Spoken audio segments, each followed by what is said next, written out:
हमें कहते हो कि तुम लश्कर निकालो, तुम असलहा लेकर मुसल्लह गिरोहों के खिलाफ लड़ो।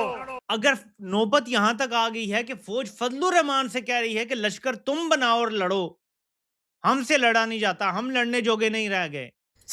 ससुर मेरे तो 14 तबक रोशन हो गए हैं पाकिस्तानियों। कि अगर फौजी या पुलिस वाले शहीद हो रहे हैं तो भाई तुम तनख्वाह लेते हो इस काम के लिए, अपने खून पसीने के पैसे से हम तुम्हें देते हैं तनख्वाह अपनी हिफाजत के लिए।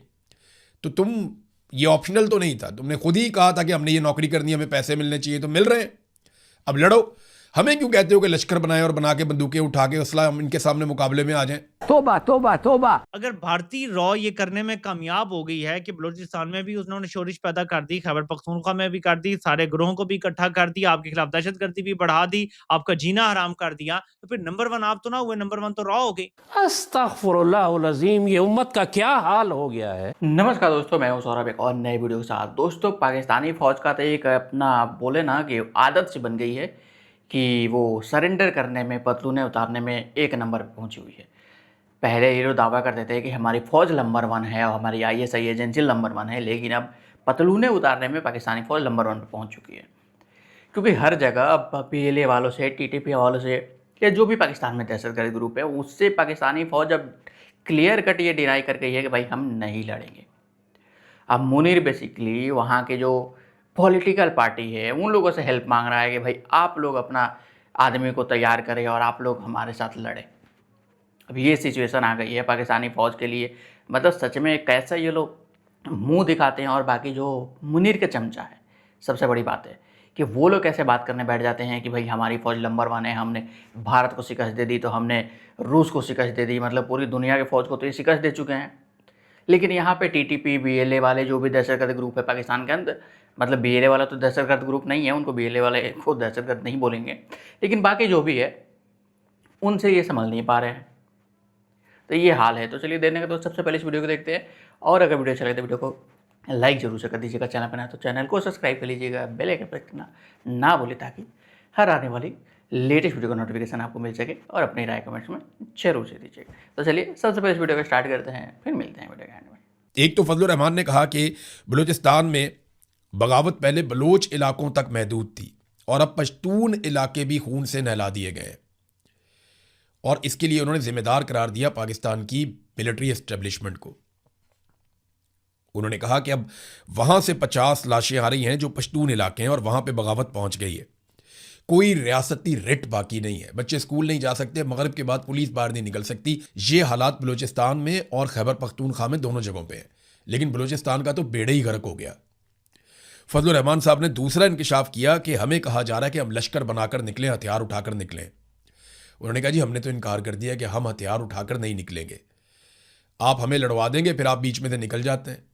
और वो ये कहते हैं कि आप यहाँ पे हमें कत्लो गारत गिरी की तरफ धकेल रहे हैं, हमने कोई लश्कर नहीं बनाना, हमें कोई किसी किस्म की लड़ाई के अंदर आप ना धकेलें। फिर आप हमारे ऊपर एहसान चढ़ाते हैं कि आपके लोग शहीद हो रहे हैं, खून बह रहा है।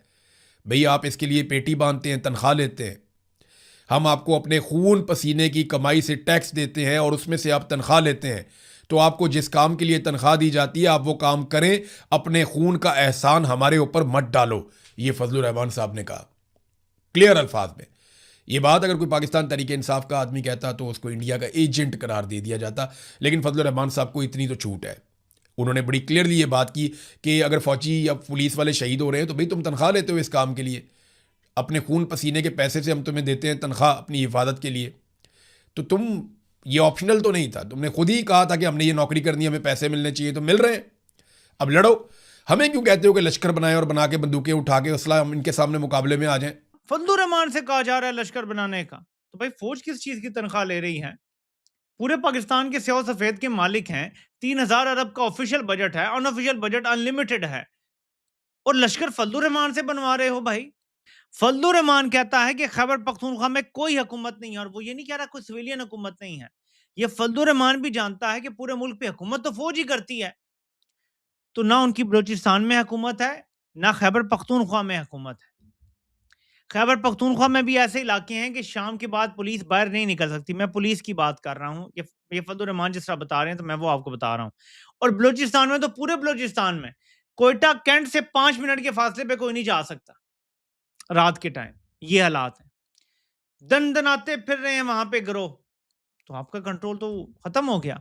अब जिम्मेदारी अगर इंडिया पे डाल दी है तो फिर भाई नंबर 1 आप कैसे हैं? अगर रॉ नंबर 1 हो गई है, अगर भारतीय रॉ ये करने में कामयाब हो गई है कि बलूचिस्तान में भी उन्होंने शोरिश पैदा कर दी, खैबर पख्तूनख्वा में भी कर दी, सारे ग्रोहों को भी इकट्ठा कर दिया, आपके खिलाफ दहशतगर्दी भी बढ़ा दी, आपका जीना हराम कर दिया, तो फिर नंबर 1 आप तो ना हुए, नंबर 1 तो रॉ हो गई। तो ये डूब मरने का मकाम है फिर हमारे लिए, फिर इस्तीफे आने चाहिए थे। देखिए हम कैसे ये बर्दाश्त कर लें कि नंबर 1 आईएसआई नहीं रही, रॉ हो गई है, क्योंकि आप खुद कह रहे हैं वो नंबर 1 है। मैं तो नहीं कह रहा, आप कह रहे हैं वो नंबर 1 है। आप कह रहे हैं कि हम इधर पड़े हुए हैं, हमारे मुल्क में आके भारतीय एजेंसियां दहशतगर्दी भी करवा रही हैं, मुल्क तोड़ने की साजिश भी कर रही हैं, ग्रोहों को भी इकट्ठा कर रही हैं, बंदे भी अगवा कर रही हैं, बंदे कत्ल भी कर रही हैं, हमारी ट्रेनें भी अगवा हो रही हैं, हमारे फौजी भी अगवा हो रहे हैं, पुलिस भी अगवा हो रही है। ये सब अगर भारतीय एजेंसियां कर रही हैं तो नंबर 1 आप किस चीज के छोले बेचने के लिए हैं? आपकी भी तो कोई जिम्मेदारी थी ना। पिछले 10-15 दिन से जो कुछ बलूचिस्तान में हुआ है और जो कुछ कश्मीर के अंदर पिछले 1 महीने में किया गया है, खैबर पख्तूनख्वा की जो पहले से हालात हैं, उसके बाद आपको शायद ये नज़र आ रहा होगा कि जितनी बड़ी बड़ी हमाकतें इससे पहले भी लोग करते रहे, मीन अयूब खान ने भी की, जनरल ज़िया ने भी की, याया ने भी की और परवेज़ मुशर्रफ साहब ने भी की, लेकिन जितनी बड़ी बड़ी हमाकतें बहुत ही कलील वक्त के अंदर आसिम मुनीर कर चुके हैं, उसकी शायद ही कोई मिसाल मिलती हो।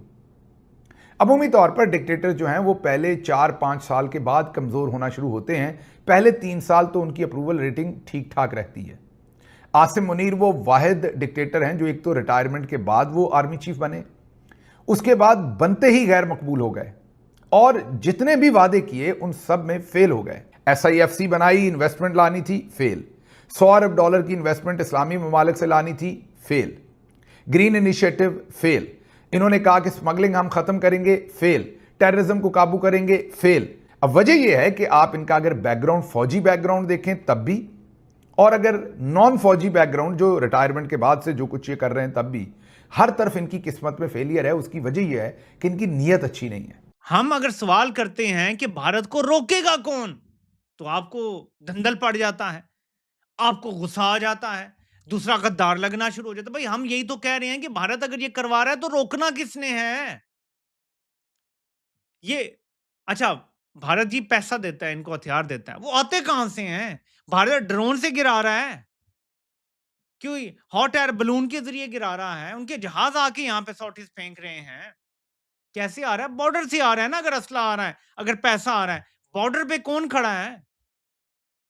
बॉर्डर किसकी जिम्मेदारी है चेक करना? बॉर्डर किसकी जिम्मेदारी है वहां से स्मगलिंग को रोकना? अगर हथियारों की स्मगलिंग हो रही है, भारतीय करेंसी आ रही है और डॉलर आ रहे हैं, ये रोकना आपका काम है। मैं बताऊंगा आपको आपका काम क्या है, या आपको खुद पता होना चाहिए आपका काम क्या है? दोस्तों ये तो नहीं बता सकते कि भारत का कितना हाथ है, कितना पैर है और भारत कितना पाकिस्तान के अंदर ये सब काम करवा रहा है, लेकिन जो पाकिस्तानी फौज बयानियाँ बनाते आ रही है, अब उसी को लेकर के पाकिस्तानी मीडिया क्वेश्चन करना स्टार्ट हो गई है कि जी आपने बोला था या आप बोलते हैं कि ये सब भारत करवा रहा है, तो फिर आप काहे को नंबर 1? क्वेश्चन तो ये उठता है कि भाई किस बात का फिर नंबर 1? जब भारत सब चीज़ करवा रहा है पाकिस्तान के अंदर, जो मर्जी वो करवा रहा है, तो फिर पाकिस्तान किस बात का नंबर 1? इसकी ISI एजेंसी किस बात की नंबर 1 पे? तो ये टैग तो अब हटा ही देना चाहिए पाकिस्तान को और पाकिस्तानियों को, लेकिन फिर भी इनको शर्म तो आएगी नहीं, बेशरम इंसान है तो शर्म कहाँ से आ जाएगी? तो ये उसी बात को फिर रट्टा लगाए हुए चलेंगे और अभी तक वही पता ही है कि अपने इतने बेसेस उड़वाने के बाद, इतने प्रूफ देने के बाद भारत की तरफ से फिर भी अब ये जंग जीत करके बैठे हुए हैं, और जिसके पास कोई प्रूफ नहीं है वो जंग जीतने का दावा करता है, लेकिन जिसके पास सारे प्रूफ है वो जंग हार गया है।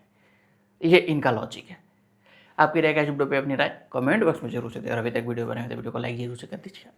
चैनल बनाए तो चैनल को सब्सक्राइब कर लीजिएगा, बेल आइकन प्रेस करना ना भूलिए ताकि आने वाली लेटेस्ट वीडियो नोटिफिकेशन आपको मिल सके, और अपनी राय कमेंट बॉक्स में जरूर से दीजिए, ढेर सारा दीजिए। मिलते हैं किसी अगले नेक्स्ट टॉपिक पे, तब तक के लिए जय हिंद, जय भारत।